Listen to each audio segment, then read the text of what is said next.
definitely think that my private English tutor was very important to me. She really helped me improve my speaking and writing skills. I remember when she patiently explained grammar rules that I didn't understand at school. She always made sure I truly understood before moving to the next topic. In addition, she made every lesson interesting and relaxing. Her friendly attitude made me feel comfortable asking questions. For example, she used real-life conversation and short videos to teach vocabulary. That method helped me learn English more naturally. So that's why she was such an inspiring tutor to me.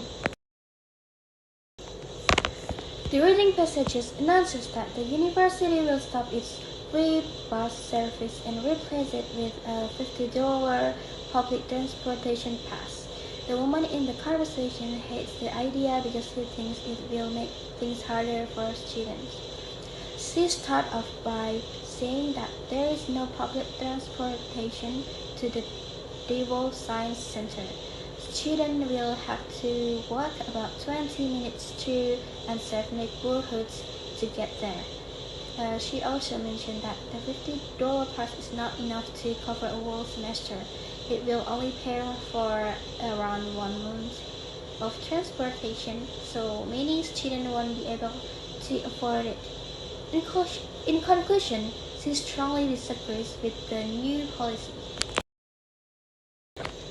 The lecture is about pictographs, which is the earliest form of writing that later developed into modern alphabets. In the lecture, the professor delves deeper into this subject by explaining that the letter A came from an ancient Egyptian pictograph of a bull's head. Over time, the bull's details disappeared, and the image was rotated until it became the letter A we use today. Secondly, the professor describes the letter A, which originally represented a person praying. As time passed, the picture was turned sideways and simplified into 3 horizontal lines of the modern letter E. So, after listening, I now have a better understanding of how pictographs slowly changed into the letters we use in our writing systems today. In the lecture, the professor explained the paradox of technology, which happens when intentions that are meant to make life easier actually make things more complicated. In the lecture, the professor discusses the example of a universal remote control.